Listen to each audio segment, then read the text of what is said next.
I swear, sometimes I wonder how Double Fine is even still around today. For the better part of its existence, you could easily claim that the company is a poster child for the modern indie dev, and I don't just mean that in a functional sense.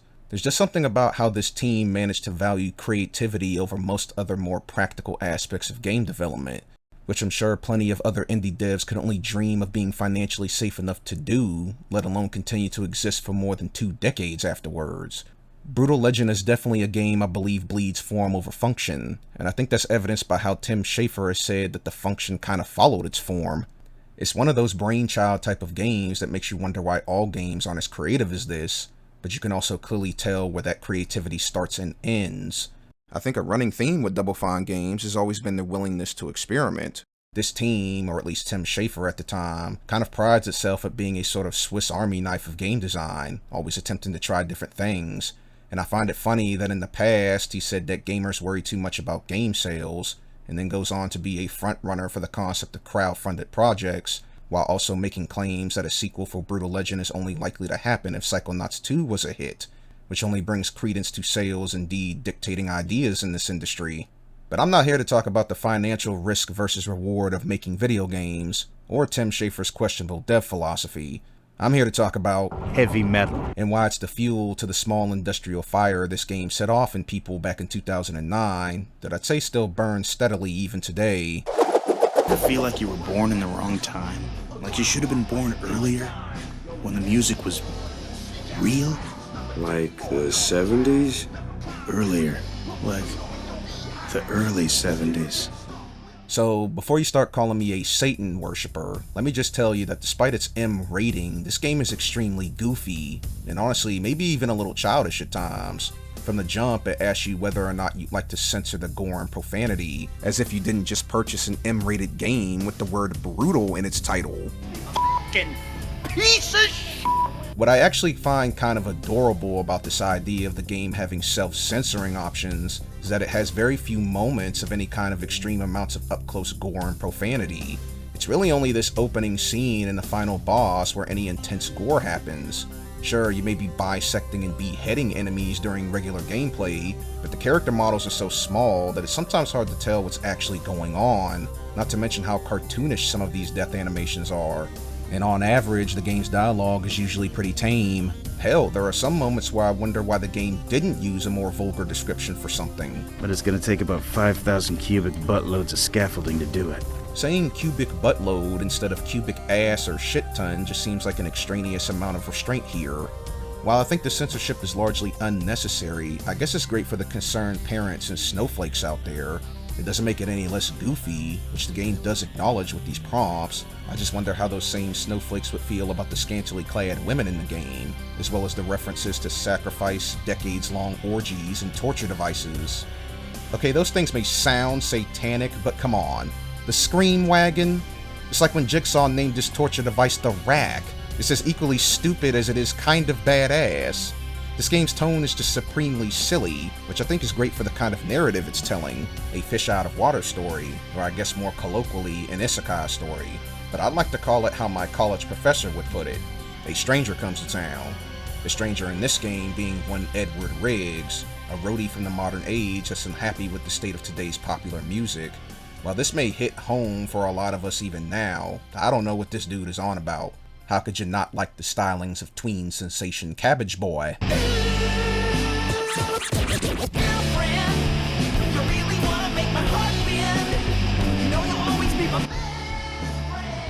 I can fix anything, except that. Metal is dead. Still, I think Eddie is a great main character. It doesn't hurt that he's modeled after and voiced by Jack Black, making him an extremely entertaining lead. But I also enjoy the roadie angle, just being that dude that doesn't need a lot of recognition and just takes pride in helping others. I think this is a pretty good premise for your main character. The other characters that populate the town Eddie is coming to also pass the vibe check. The 3 major ones are Lita, Ophelia, and Lars. Ophelia is the group's aggressive go-getter. She's got connections and knows her way around dangerous animals of the motorized variety. She also has beef with Lita, or maybe it's more accurate to say Lita has beef with her over some shit that happened in their parents' past. Whole sins of the father type deal here. Lita is high-strung and doesn't always approve of her brother Lars's decisions. Lars is their charismatic leader though. The guy has a good heart and can give a hell of a speech, but obviously doesn't really understand the more logistical aspects of conducting warfare. Has inspiration hit you yet?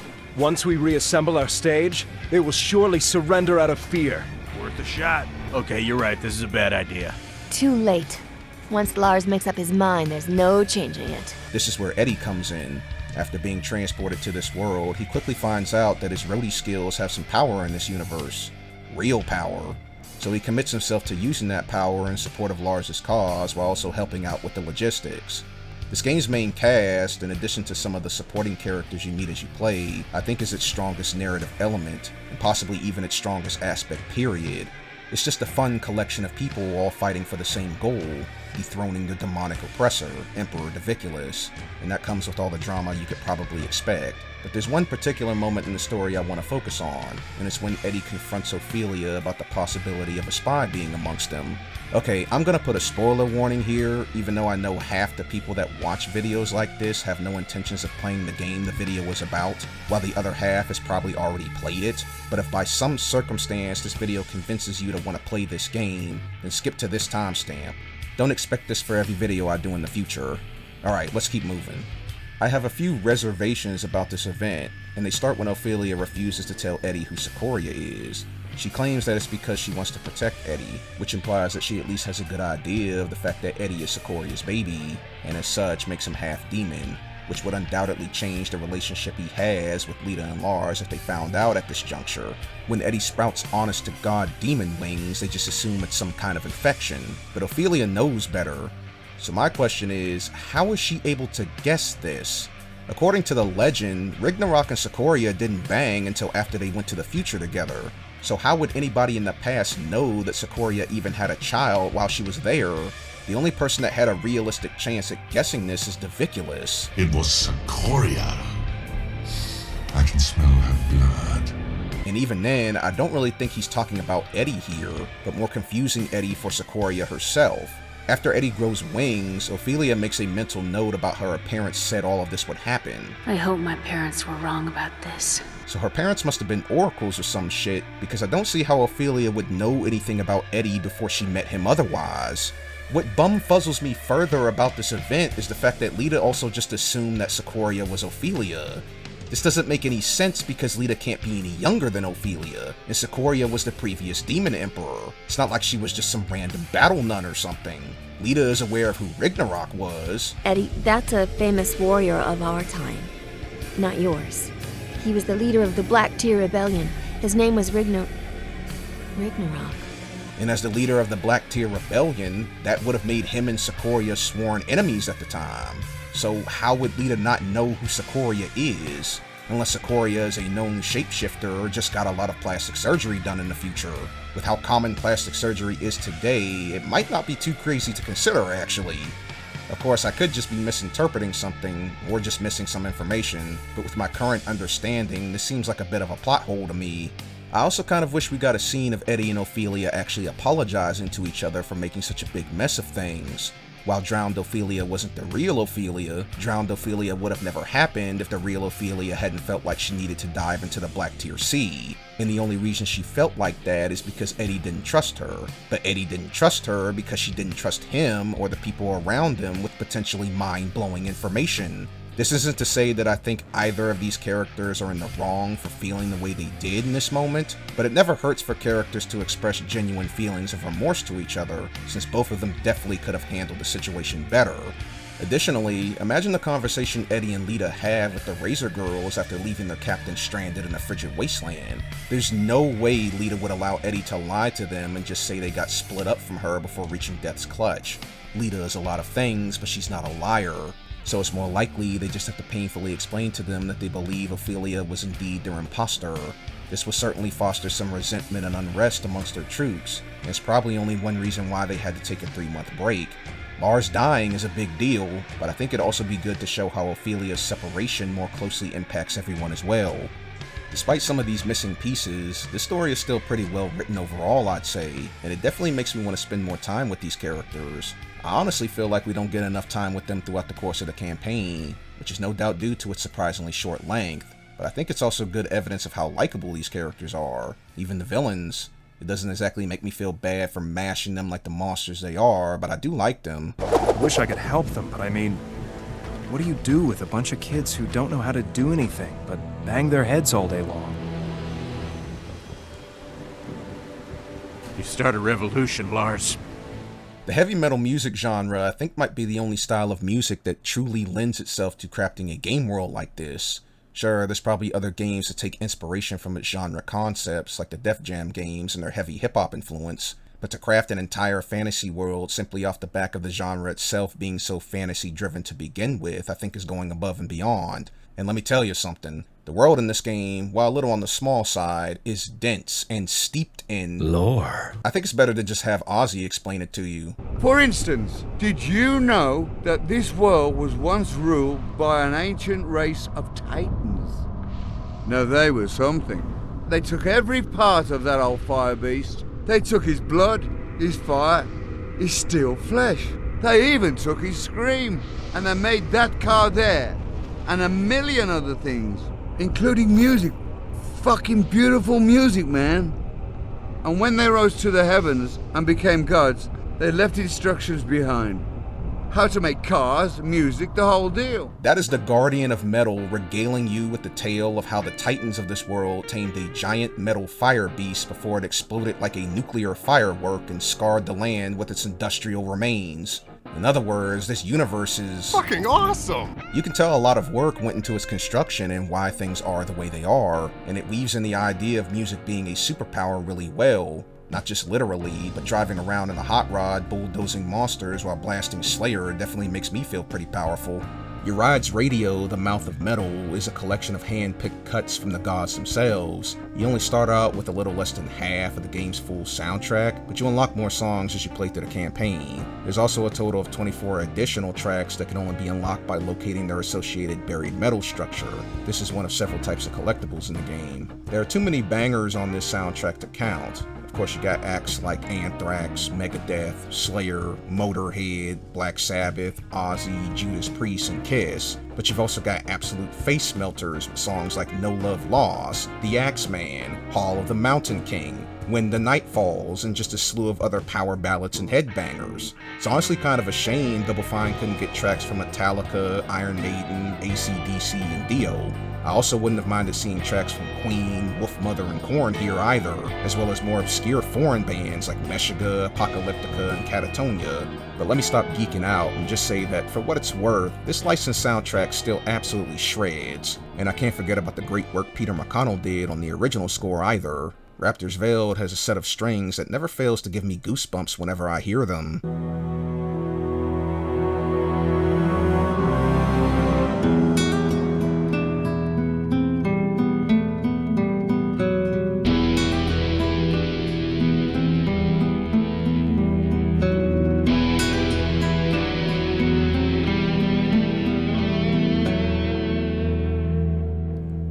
This combination of elements creates a pretty atmospheric experience when just exploring the world, let alone when acting as a backdrop for any particular campaign mission. Being a game from 2009, maybe some of its visuals haven't aged very well, but I think it makes up for it with its exaggerated art style. Eddie has apparently never wielded a battle axe before, yet the size of his biceps could give the Ox King a run for his money. Just about every female has 2 humpback whales on their chests, and the skybox goes absolutely crazy at any and every hour of the day. It's just an extremely cool looking game, even if some of the finer cinematic details and animations are a little rough. Between primary missions, there's several optional excursions you can get up to in the open world, collectible hunting and side missions. The collectibles range from viewing landmarks to jumping through lightning plug bugs, but all of them reward you with fire tributes, which function as the game's currency and allows you to buy upgrades from the Motor Forge. Bound Serpents in particular also rewards you with a minor stat boost for every 10 freed, so it doesn't hurt to keep a constant eye out for them. A minor pet peeve that I have with the way the Bound Serpents and Artifacts of Legend function is that the game doesn't really inform you on how to interact with them. At least, I'm pretty sure I don't remember seeing a tooltip for it. They show up frequently enough across the map that the player will more than likely acknowledge that they have some kind of significance, but unless they're willing to sit there and screw around with them a bit, or look up a guide, it's a lot more likely they'll just end up playing the whole game without ever properly interacting with them. The fact the achievement for freeing the first third of all the bound serpents is a rare accomplishment on Steam I think is pretty significant evidence of this. It's a bit of a shame too, because most of the game's lore is delivered through the artifacts of legend, so that's a ton of people that are just straight up missing a lot of the background to this game's universe. The side missions are a bit more cut and dry. Most of them just ask you to clap monster cheeks in slightly different ways. From the back, from the side, underneath. You know, standard repetitive busy work. But there's also a handful of unique side missions as well, such as making a beer delivery to a beach party and then being an aggressive wingman for someone at that party, beating an obnoxious hunter at his own game, as well as challenging demons to street races. While I wouldn't say any of these side quests are narrative gems, they are decent distractions that can net you some extra cash, and some of them have some pretty cool rewards. Real talk though, Fleetus can take his squealer juice and use it to polish his raggedy ass teeth. I'm telling you, do not play bumper cars with this guy, because he apparently drives a cement brick while you're in the equivalent of the flying Nimbus. Dude just drives right through you if you don't pass him cleanly. I hate it. He's worse than your average Forza player, so he can eat a fat one. In fact, this bitch can squeal for my juice. Okay, I think it's finally time we talk about the gameplay in more detail. This is mostly an RTS game, with a bit of melee brawler design sprinkled in there, and a touch of car combat as well. Let's start with the RTS elements.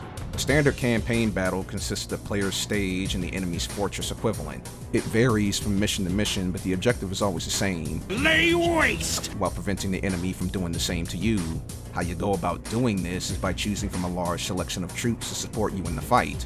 Your army starts out small, but eventually grows into a formidable bunch of little demon slayers. The mechanics of organizing your army are pretty simple.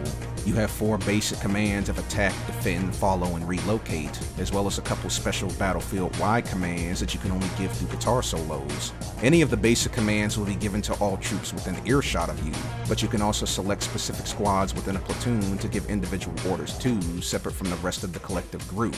To mobilize troops, you need to spend fans, and you get fans by capturing fan geysers across the battlefield. Each squad requires a different amount of fans to mobilize, and higher tier squads first require stage upgrades to gain access to them during a battle. You can also upgrade basic squads to make them a little more deadly too. All this means is that there's a bit of resource management required here, but the more geysers you have captured, the more resources you'll ultimately have. Then it just comes down to getting your troops in position to efficiently destroy enemy structures, defend your structures, and ultimately win the day. It's a pretty straightforward RTS system, all things considered, and I think it functions well enough, but there are some issues. There's a maximum load on the amount of characters you can have on the field at one time, and I wouldn't say this cap is very big. It allows you to have one of each type of troop on the field with maybe 1 or 2 duplicates. This means that you'll mostly want to just focus on building up troops first before making any major moves with them. A limited amount of characters makes sense for a simple system, though I still kind of wish there was something that informed you of what type of troops you currently have on the field. I always get this awkward moment where I max out the load, and then before I know it, I've lost some troops to a fight, and I'm left wondering who I should call in for reinforcements because there's nothing that gives me a snapshot of who I still have left on the field. I also don't think these campaign battles require that much strategy either. The only one that really challenged me was the first one against the Drowning Doom, and that's really only because that mission immediately puts you on the back foot against extremely tanky enemies and asks you to outlast several waves of them. There really is no strategy involved here besides just surviving. Any other campaign battle pretty much plays out the same way. Capture the fan geysers of your choosing while wrecking the opposition until you have total or near total control of the battlefield. Take some time to build up your troops a bit more, and then, barring some kind of epic fuck up on your end, bum rush the enemy stage and obtain a W. That's really all there is to it as far as I can tell. Any semblance of strategy on the AI opponent side of things is usually either scripted or very simplistic, meaning there's little reason to engage in even the most basic strategic plans like counterpicking, or loading up on one side of the map, or even taking the time to leave garrisons at power positions on the map. Which brings me to the campaign map design for these battles. Straight up, I don't know how I feel about them. They definitely aren't as intricate as the multiplayer battlefields, but they also needed to be woven into the open world design. This ultimately just makes the campaign battlefields feel limited by this factor. All of them are just kind of bland and unengaging, and the only elements the player needs to actively strategize around is the small gimmicks they feature. The best battle map in the campaign is probably Lion White's Pleasure Tower, and that's just because it's a basic asymmetrical 3-lane structure. So the problem is that I can't really say for sure how you could have made these maps any better without also sacrificing the open world design philosophy, because while the multiplayer maps are more interesting, I don't think they fit very well into the game's open world. There might be a reasonable compromise here, but I feel like when you have to start making compromises, it sometimes means that those two elements just don't work well together. And the RTS elements definitely aren't this game's strongest aspect. They certainly aren't what I find myself replaying this game for anyway. Still, they could be worse, and I wouldn't say it ruins the game overall either, if only because it's 1/3 of the entire campaign experience. The next third is the melee combat, which doesn't exactly have any more depth than the RTS gameplay, but I still think probably has the best missions in the game because the set pieces are so dope. Stuff like Pilgrimage of Screams, Lair of the Metal Queen, Regret's Infinite Mire. All of these missions are super memorable to me, and not just because they have extremely cool titles, they're also just really engaging missions. Regret's Infinite Mire sees you navigating a swamp to the tune of Ozzy's Diary of a Madman. The atmosphere that the swamp creates is already palpable enough, but then you have the enemies literally rising from the earth in attempts to stop you, all while Eddie is getting to know the leader of Ironhead's newest allies, the Zalia. Man, this swamp is eerie. This is my home, you know. I meant eerily familiar. You know, to my home. Makes me homesick. I'm just kidding. We only use the swamp to dump the bodies of our enemies. I don't see any bodies. The swamp digests them quickly. Rima is probably my favorite supporting character. While I don't think Lita Ford does an amazing job voicing her, the rather dry delivery of her lines, coupled with how much of a sexual powerhouse Rima is, never stops being an amusing combination. Hi, Rima. Have you come for the mating challenge? No, I was kind of seeing somebody. Pity. Anyway, getting back to the combat, you got a few ways to make your enemies bleed. A couple attack strings and a guard-breaking overhead slam, as well as a few options to cover distant targets. You've also got a crowd control tool for sticky situations. Additionally, you've got two methods of defense, blocking and dodging. Like your average Devil May Cry game, you can only dodge when you're locked on, otherwise you'll just block. You can purchase a few more combos and upgrades from the Motor Forge, but for the majority of the game, all you really need is the fundamentals as well as regular use of guitar solos, which function like spells. In order to cast them, you need to play a rhythm minigame. None of these solos are insanely hard to cast, but some of them are intentionally time-consuming and have lengthy cooldown durations. Any actions that make use of the guitar also generates heat, and overuse results in needing to wait for it to cool off for a brief period. Lastly, Eddie can double team with his troops for some extra utility or some high damage attacks. Admittedly, the mechanics here aren't anything special, but it does make me wonder what this game might have looked like if you cut out the RTS elements and focus more on the combat. While you lose the concept of the stage battle, I think you gain a lot more opportunities to craft missions like Regret's Infinite Mire, which I personally wouldn't be opposed to. Plus, it would mean you wouldn't have to go through the trouble of shoehorning in these big, bland battle spaces into the open world. Under this context, the game now becomes more about intimately teaming up with each unit in your army during every mission, as opposed to just being a literal eye in the sky for those units during the majority of the stage battles. This game is almost exclusively about its characters, so I wouldn't mind more closely curated combat missions asking me to spend more exclusive time with them. With that said, there's still the last third to this gameplay formula, the Deuce. Otherwise known as the Druid Plow, this hot rod is your main mode of transportation, especially since there's no fast travel system, and it also has a handful of missions dedicated to its combat capabilities. The way this thing handles is pretty much on par with every other gameplay element. It's serviceable, but not exactly exceptional. It's definitely more of an arcade-style handling model with some physics layered on top of it, which is fine, but if you dabble in racing games like me, the first weird thing you'll probably notice is how the handbrake works. It functions more like a Mario Kart style drift where you need to continuously hold both the gas and the handbrake in order to keep receiving its benefits. There's no throttle management needed here. The radius of the turn it gives you is also pretty much predetermined and extremely tight, meaning that it's only really useful for pulling 180s and little else. Being able to quickly turn your right around is pretty much all you'll need to really do with it though. I think a bigger issue is how this thing handles rolling down inclines. It's like young Derrick Rose on a fast break because it does not want to stop when it starts going downhill. This implies that it weighs more than a semi-truck, which means it also probably takes a shit ton of horsepower just to get it moving, yet Fleetus can push you out of the way like you're nothing. I hate this so much, man. Physics inconsistencies aside, driving around is fun, especially when you start strapping weapons to your whip. The car combat is about what you can expect at this point. The auto-targeting is pretty generous though. As long as the enemy is at least in the vicinity of your windshield, your weapon should start focusing them, which makes things about as simple as lining up your target and holding down the fire button. During missions that focus on the car combat, you'll usually find yourself slowing down to get enemies in front of you so you can start blasting. Trying to line enemies up beside you or behind you to hit them with your secondary weapon can be more of a chore. In the open world, the weapons help at being able to more swiftly dispatch of roaming enemy groups and complete hunting challenges. The deuce will also explode if it takes too much damage, which makes sense, but what's annoying about this is that there's no convenient way to repair the deuce in the open world. If you want to do that, you have to drive into a motor forge, which involves having to sit through a couple of loading screens and backing out of the menu. It's either this or going through the trouble of summoning it again, which isn't exactly ideal either, especially when creatures like the goddamn laser panther and the Drowning Doom's broods can get such easy chip damage on it when just rolling by them. I'd take something as absurd as driving through giant floating wrenches a la the Simpsons Hit and Run if it meant I didn't have to keep tediously resetting the deuce's health all of the time.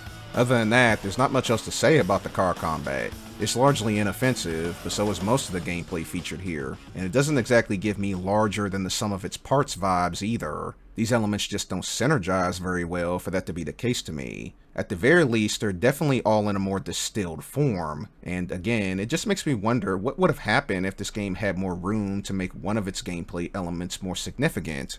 But all things considered, I still enjoy this game a lot. It's got its quirks, and while I wouldn't call its gameplay groundbreaking or innovative, the campaign is still well worth a playthrough because its characters and world are so engaging despite its brief duration. It's kind of a miracle it even saw the light of day at all, considering it went through both Activision's and EA's publishing processes. So I guess it's less surprising that it also never saw a sequel, since EA has pretty much established themselves as a company that likes to regularly shut down creative projects. While talks of a sequel have still circulated within the last decade, at the making of this video, we haven't gotten anything substantial as far as I can tell. What I think is interesting about the prospect of a sequel is that the game does have options to choose from, but the most important thing is that Double Fine needs to choose one of those gameplay options and refine it. I think a lot of the what ifs and suggestions I mentioned in this video could easily be transferred to a sequel, and with Microsoft's acquisition of Double Fine and the release of Psychonauts 2 in 2021, the possibility is still there. I suppose it just comes down to whether or not Double Fine is still passionate enough to make it. And if you made it to the end of this video, then that probably means you're a metalhead like me. So go ahead and tell me your favorite metal band in the comments. Mine is Mastodon. Anyway, I'll be back with another game to goof around with soon, but until then... Rock and